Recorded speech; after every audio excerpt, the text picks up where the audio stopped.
comunidad de Dios, como ayunan de Dios, ave llena de alegría, láganos canta oración por Jesús, asíñanos.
Líbranos de tu hermano, Señor, dónanos paz de mi día, ayúdanos con misericordia, a nos quedar siempre libre de pecado y proteger contra tu tribulación, mientras nos aguarda venida gloriosa de Jesucristo, nuestro Salvador.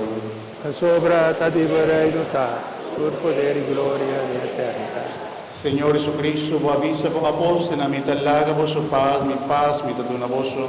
No míranos picanan, sino fe de vuestra iglesia, y según vos voluntad, donanos paz y unidad completo. A vos, que viva y reina, dentro del siglo de siglo. Amén. Paz del Señor sea siempre con vosotros. Y con vos, querido. Y como hermana de Cristo Jesús, háganos deseo otro paz.